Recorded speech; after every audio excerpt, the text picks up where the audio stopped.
Hello नमस्कार प्यारे साथियों। तो कैसे हैं आप सभी लोग। आप सभी का स्वागत है हमारे भर्ती सार के यूट्यूब प्लेटफॉर्म पर। तो जैसा कि आप लोगों को पता ही है, हमारी हिंदी की बेहतरीन प्रैक्टिस सीरीज चल रही है यूपी पुलिस कांस्टेबल री एग्ज़ाम को टारगेट करते हुए। तो उसी का आज प्रैक्टिस सेट नंबर 2 है।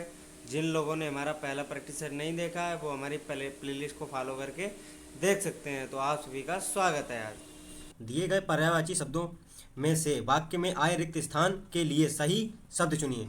तो इसका क्वेश्चन है, मृग घास खा रहा है। तो यहाँ पे खाली स्थान है, इसमें क्या आएगा? तो मृग शावक, इसका राइट आंसर हो जाएगा मृग शावक घास खा रहा है। ठीक है, option number D. Next question की तरफ चलते हैं हम लोग। क्वेश्चन नंबर 2, कन फटा इस समास भेद का उदाहरण है। तो इसका राइट आंसर हो जाएगा ऑप्शन नंबर ए, बहुब्री। कनफटा जो है बहुब्री समास का एक उदाहरण है। ठीक है, इसका समास विग्रह होगा कान है फटे, कान है फटे हुए जिसके, अर्थात अर्थात गोरखपंथी, गोरखपंथी।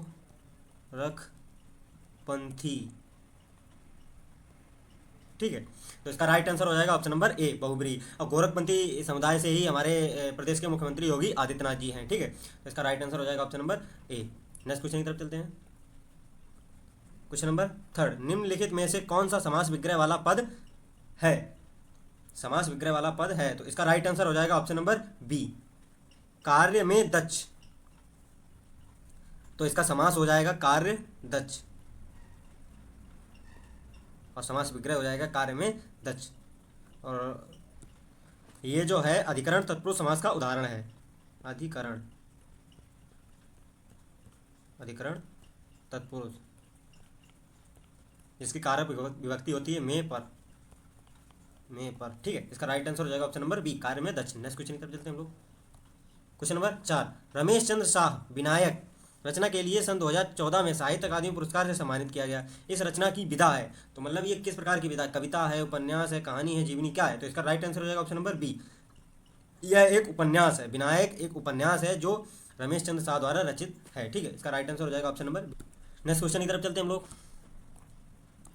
क्वेश्चन नंबर 5, हमेशा एक जैसा रहना अर्थ के लिए सही लोकोक्ति होती है। तो इसका राइट आंसर हो जाएगा ऑप्शन नंबर डी, सावन हरे न भादों सूखे। हमेशा एक प्रकार का ही व्यक्ति मिलेगा, मतलब ना उसको सावन से मतलब, ना उसको भादों से मतलब, हरे या क्या है क्या नहीं, उसको किसी से लेना ही देना नहीं, सिर्फ एक जैसा सिंपल आदमी। ठीक है, और कुछ देख लेते हैं इसके ऑप्शन। मुंह में राम बगल में छुरी, तो इसका होगा सामने से हितैषी, हितैषी, सामने से तो हितैषी है लेकिन पीछे से बुराई, पीछे से बुराई।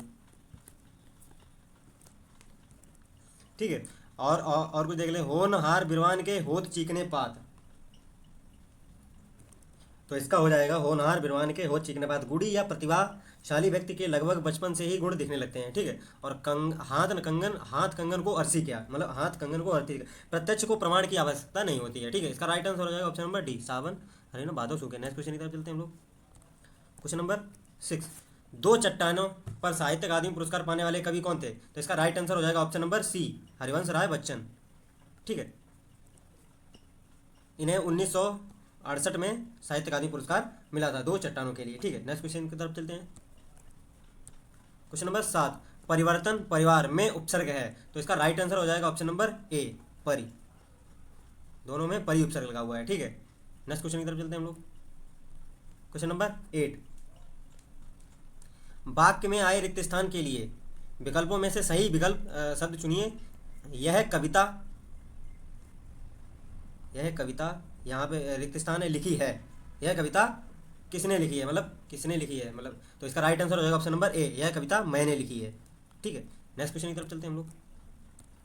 क्वेश्चन नंबर 9, राजकुमार वर्मा ने प्रेमाख्यान परंपरा के का प्रवर्तक किसे माना है? तो इसका राइट आंसर हो जाएगा ऑप्शन नंबर सी, मुल्ला दाऊद। राजकुमार वर्मा ने प्रेमाख्यान परंपरा का प्रवर्तक मुल्ला दाऊद को माना है। ठीक है, नेक्स्ट क्वेश्चन की तरफ चलते हैं हम लोग। क्वेश्चन नंबर 10, उद्घाटन का संधि विच्छेद क्या होगा? तो इसका राइट आंसर हो जाएगा ऑप्शन नंबर बी, उत्धन घाटन। ऑप्शन नंबर बी इसका राइट आंसर हो जाएगा। और यह एक व्यंजन संधि का उदाहरण है, व्यंजन संधि। इस नियम के और कुछ उदाहरण देख लेते हैं हम। वाक धन ईस हो जाएगा वागीस, ठीक है। जगत धन ईस हो जाएगा जगदीश। ये कुछ उदाहरण थे इस नियम के, ठीक है। नेक्स्ट क्वेश्चन की तरफ चलते हैं हम लोग। क्वेश्चन नंबर 11, निम्नलिखित में से समासिक पद चुनिए। तो इसका राइट आंसर हो जाएगा ऑप्शन नंबर ए, वायु वेग। ये एक समासिक पद है। वीर का पुत्र, ये भी समास विग्रह है। राह का खर्च, ये भी समास विग्रह है। और पथ से भ्रष्ट, ये भी एक समास विग्रह है, ठीक है। वायु वेग, वायु के समान वेग, इसका समास विग्रह ये होगा वायु के समान वेग। इसमें कर्मधारय समास होगा, ठीक है। नेक्स्ट क्वेश्चन की तरफ चलते हैं।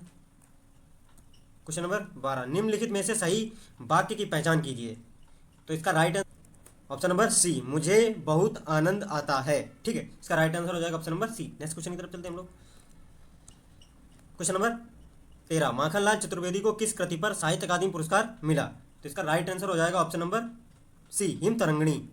हिमतरंगिणी पर माखनलाल चतुर्वेदी को साहित्य अकादमी पुरस्कार दिया गया था, ठीक है, जो कि 1955 में प्रदान किया गया था, ठीक है।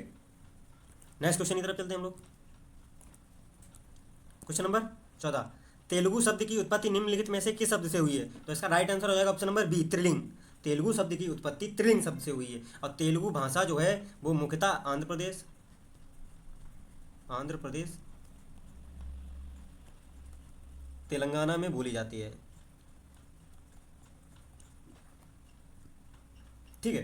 नेक्स्ट क्वेश्चन की तरफ हम लोग चलते हैं। क्वेश्चन नंबर 15, भारत के उच्चतम न्यायालय तथा उच्च न्यायालय की भाषा संबंधी निर्देश किस अनुच्छेद में दिए गए हैं। तो इसका राइट आंसर हो जाएगा ऑप्शन नंबर सी, अनुच्छेद 348, ठीक है, जो भाग 17 में भाषाओं का वर्णन किया गया है, ठीक है। नेक्स्ट क्वेश्चन की तरफ चलते हैं। क्वेश्चन नंबर 16, हिंदी राम काव्य परंपरा के अंतर्गत एक विशिष्ट कृति है। तो इसका राइट आंसर हो जाएगा option number A, Ramchandrika. Hindi Ram काव्य परंपरा के अंतर्गत रामचंद्रिका एक विशिष्ट कृति है। यह प्रसिद्ध कवि केशव दास द्वारा रचित है, केशव दास, ठीक है। नेक्स्ट क्वेश्चन की तरफ हम लोग चलते हैं। क्वेश्चन नंबर 17, जहां दो या दो से अधिक धातुओं का प्रयोग साथ साथ किया जाता है वह क्रिया कहलाती है। तो इसका राइट आंसर हो जाएगा ऑप्शन नंबर सी, संयुक्त, ठीक है। दो या दो से अधिक धातुओं का प्रयोग किया जाता है वहां संयुक्त क्रिया कहलाती है, ठीक है। जैसे एग्जाम्पल ले लेते हैं एक, राम विद्यालय पहुंच गया, ठीक है। तो इसमें सहायक क्रिया कौन सी है, गया, और पहुंचना भी एक क्रिया है, ठीक है। तो इसकी मतलब दो या दो से अधिक, ये दो धातुएं मिल रही हैं, एक सहायक क्रिया हो जाती है, ठीक है। तो इसको ही संयुक्त क्रिया कहते हैं, ठीक है। नेक्स्ट क्वेश्चन की तरफ चलते हैं हम लोग। क्वेश्चन नंबर 18, निम्नलिखित वाक्य के खाली स्थान के लिए सही मुहावरा चुनिए, ठीक है। बूढ़ी औरत ने कपड़े मांगे और मालिक ने मना कर दिया, तभी किसी ने कहा कि इन तिलों में तेल नहीं है, कंगाली में आटा गीला, सर सलामत तो पगड़ी हजार, घर की मुर्गी दाल बराबर। तो इसका राइट आंसर हो जाएगा ऑप्शन नंबर ए, ठीक है। मतलब किसी ने किसी व्यक्ति ने किसी से कुछ मांगी तो उसकी उपेक्षा हो गई। मतलब एक बूढ़ी औरत ने कपड़े मांगे तो मालिक ने मना कर दिया, तभी किसी ने कहा इन तिलों में तेल ही नहीं है, ठीक है। ये एक कहावत है, ठीक है। नेक्स्ट क्वेश्चन की तरफ चलते हैं हम लोग। क्वेश्चन नंबर 19, वाक्य में आए रिक्त स्थान के लिए विकल्प में से सही शब्द चुनिए। गांव के लोगों को कहते हैं, तो इसका राइट आंसर हो जाएगा ऑप्शन नंबर बी, गांव के लोगों को ग्रामीण व्यक्ति कहते हैं, ठीक है। नेक्स्ट क्वेश्चन की तरफ चलते हैं हम लोग। क्वेश्चन नंबर 20, निम्नलिखित में से किस शब्द का वचन एक सा नहीं रहता है। मतलब जो बहुवचन और एक वचन में एक से शब्द नहीं रहते हैं। तो इसका राइट आंसर हो जाएगा ऑप्शन नंबर ए, बेटा। बेटा एक वचन है और बेटे बहुवचन है, तो इसका रूपांतरण हो गया है काका, चाचा, फूफा। ये तीनों ही जैसे एक वचन में प्रयोग होते हैं वैसे ही बहुवचन में प्रयोग होते हैं, ठीक है। तो इसका राइट आंसर हो जाएगा ऑप्शन नंबर ए, बेटा। नेक्स्ट क्वेश्चन की तरफ चलते हैं हम लोग। क्वेश्चन नंबर 21, रामविलास शर्मा को साहित्य अकादमी पुरस्कार किस वर्ष प्रदान किया गया था। तो इसका राइट आंसर हो जाएगा ऑप्शन नंबर ए, सन 1970। उनकी कृति निराला की साहित्य साधना के लिए, निराला की साहित्य साधना के लिए साहित्य अकादमी पुरस्कार 1970 प्रदान किया गया था। नेक्स्ट क्वेश्चन की तरफ चलते हैं हम लोग। क्वेश्चन नंबर 22, निम्नलिखित शब्दों के क्रमशः पर्यायवाची शब्द होंगे पार्वती, पुत्र, पृथ्वी।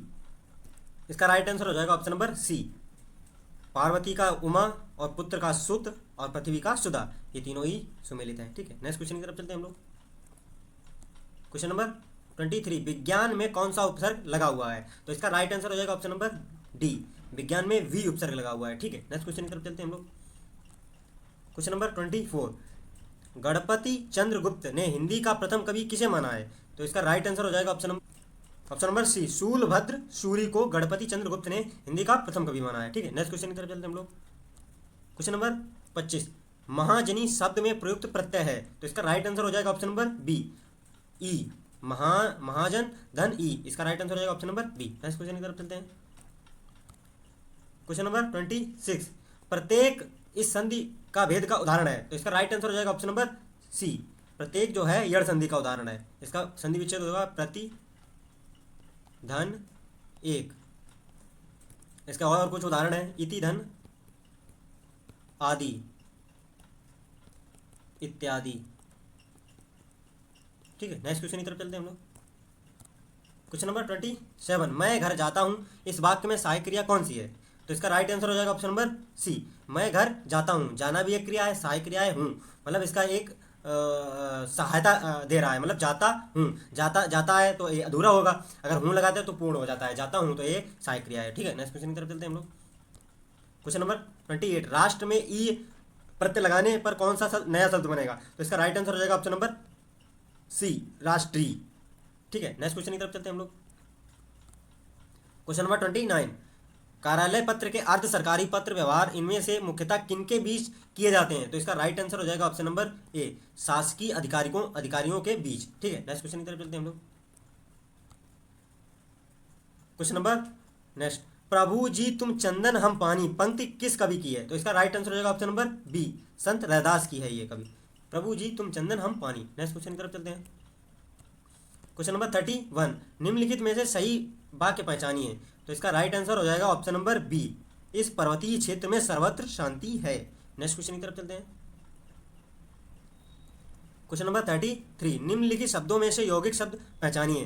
तो इसका राइट आंसर हो जाएगा ऑप्शन नंबर डी, परमौषधि। यौगिक शब्द वे होते हैं जो दो मूल शब्दों से मिलकर बने होते हैं, दो मूल शब्दों के मेल से बने होते हैं,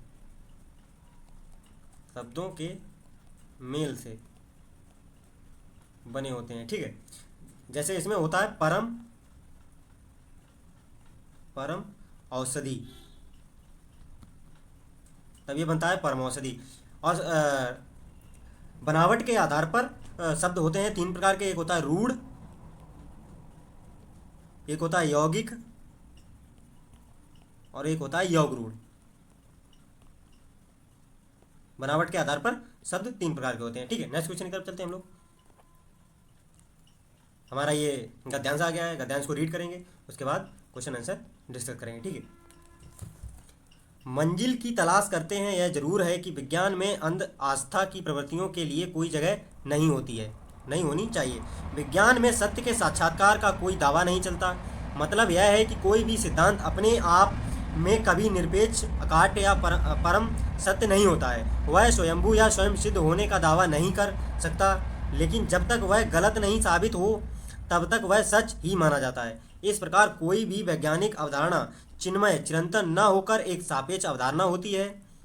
वह अपने समय में एक तदर्भ सच्चाई ही बयां करती है।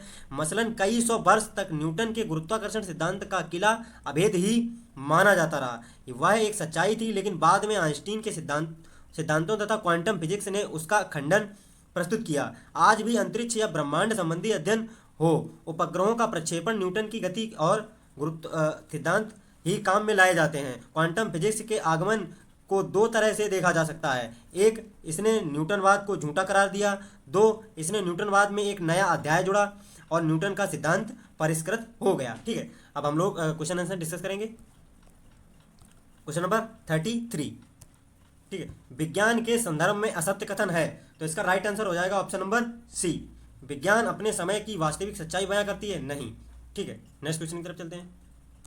क्वेश्चन नंबर 34 निम्न में जिसका कोई भी सिद्धांत अपने आप में कभी निरपेक्ष अकाट्य परम सत्य नहीं होता है। तो इसका राइट आंसर हो जाएगा ऑप्शन नंबर बी, विज्ञान। नेक्स्ट क्वेश्चन की तरफ चलते हैं।